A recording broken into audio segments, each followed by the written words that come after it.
Well, we continue once again with our study of the biblical books. This marks a milestone. This is study number 100.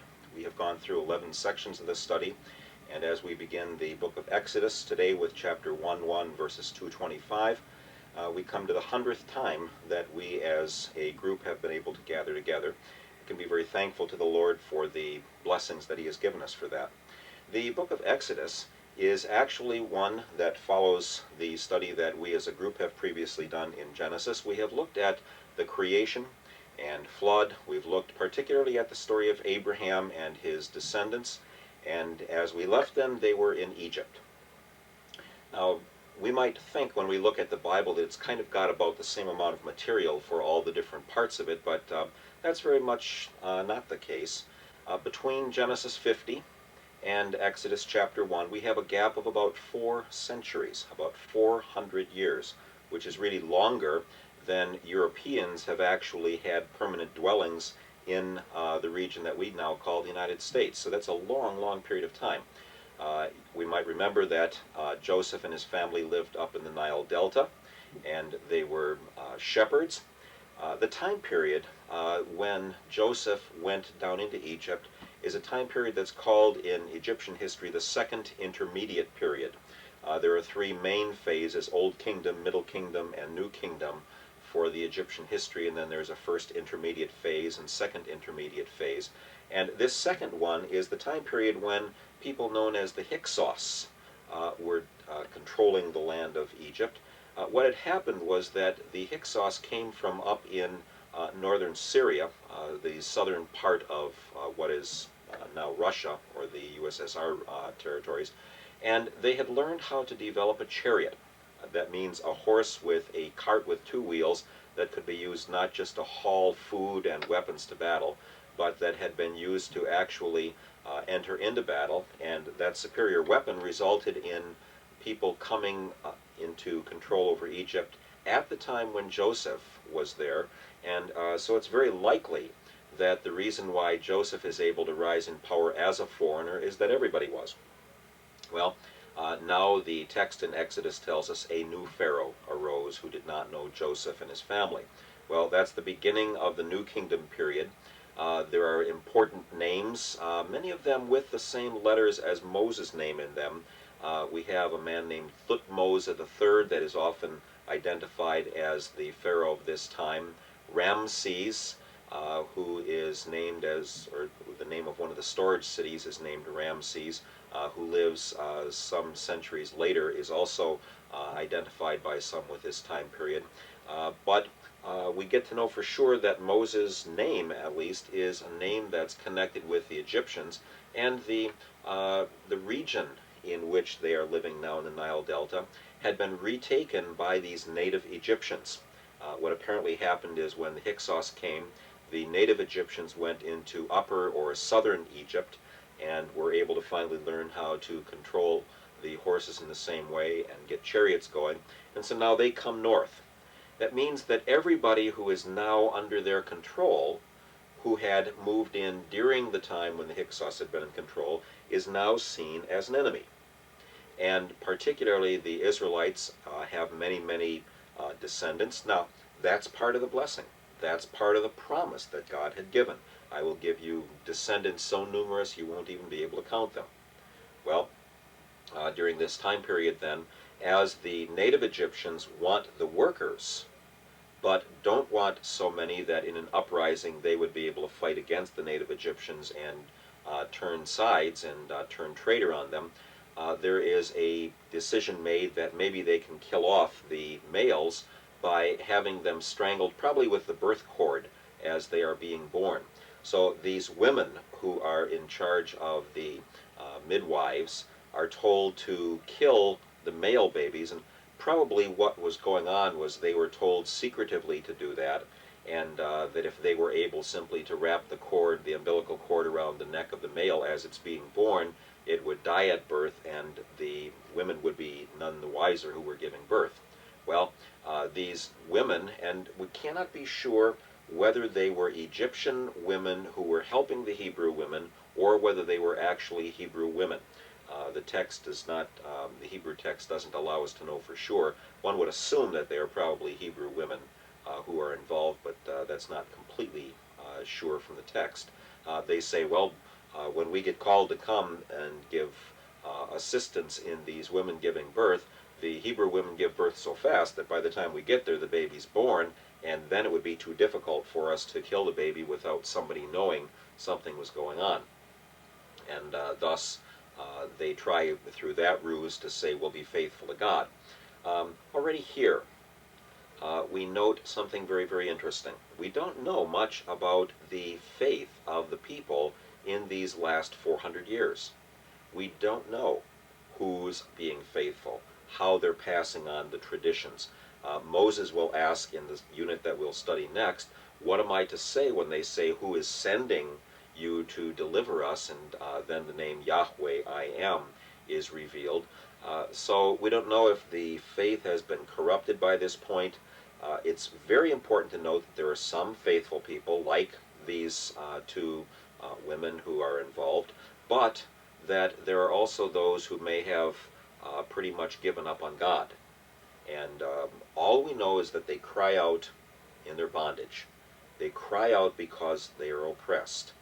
Now, one thing that's also important to note here is that unlike the way we would expect God would act, we would think God would know that something is troubling us and would act very quickly to save us. But note what happens here.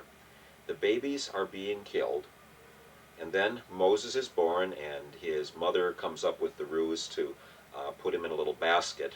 And I must mention that that word basket is really the only other place in the Bible that the word ark is used.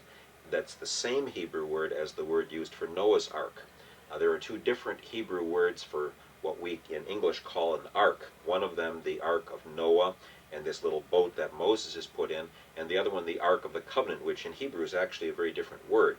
But what's kind of interesting here is that God saves his people, now an individual, like he had saved Noah, who had been found faithful, now through a little ark, a little tiny boat with pitch on the outside that is set onto one of these canals of the Nile.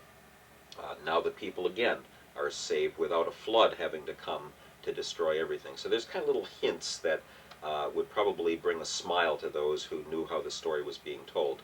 But anyway, Moses is born, and he is raised then as a daughter to, or as a son of the daughter of the Pharaoh. And then we have to wait 40 years for him to grow up. So all of this is happening very quickly at this point, so it doesn't seem like many verses, but now when Moses grows up, he's now 40 years old.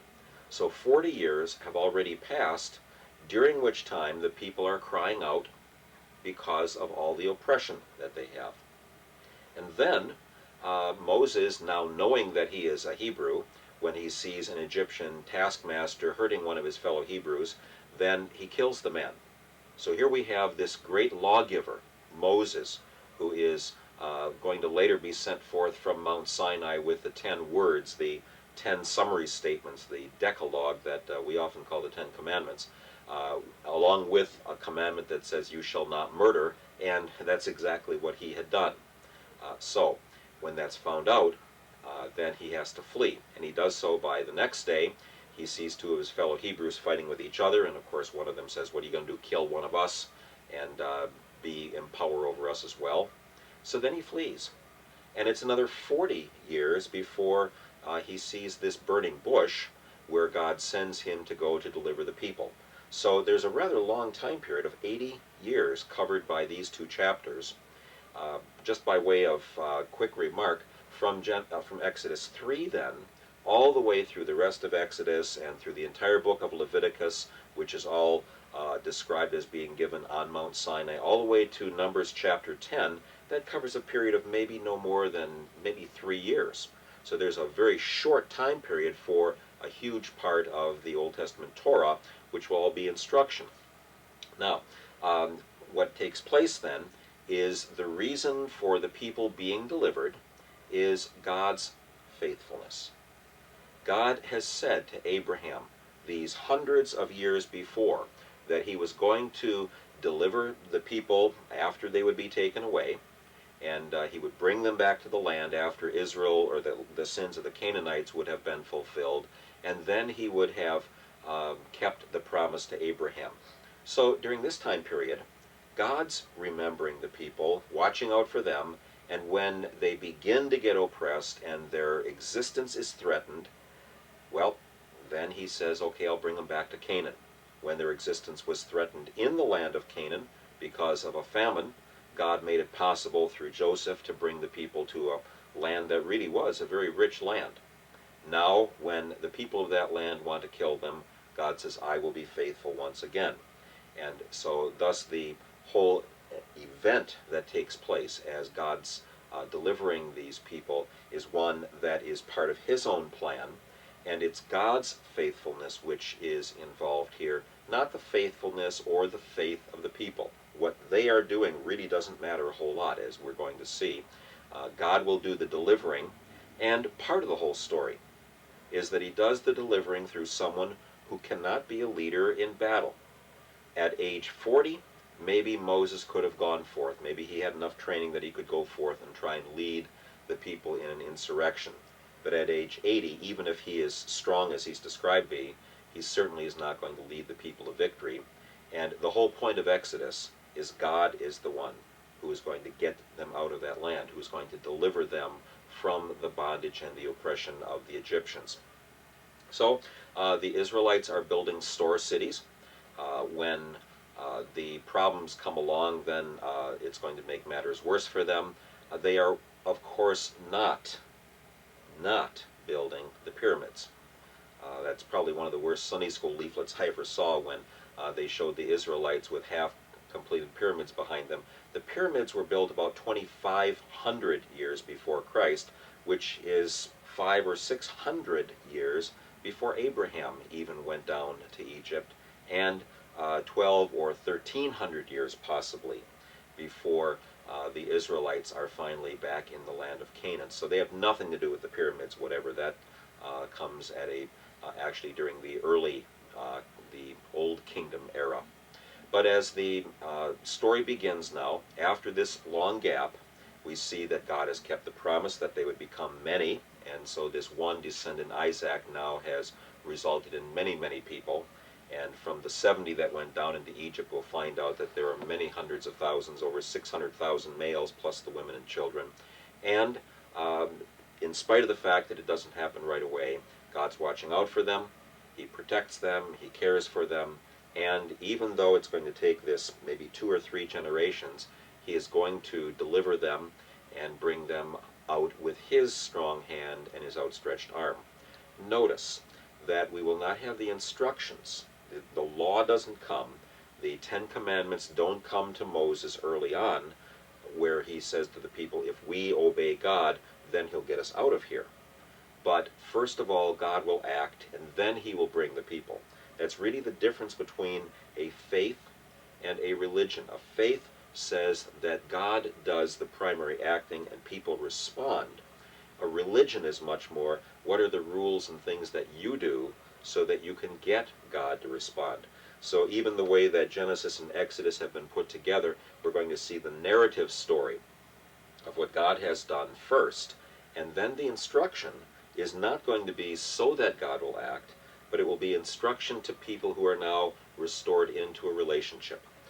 So as we get going in Exodus, I pray that our study will be a fruitful one, that we will understand very clearly not only the way in which God gives instruction, but the grace of God which precedes it, and that grace will touch us also in days when maybe we don't know what the future holds, and when we seem to be wondering when God will act. We can know, as he assures the people, I am with you, and I will act to deliver you.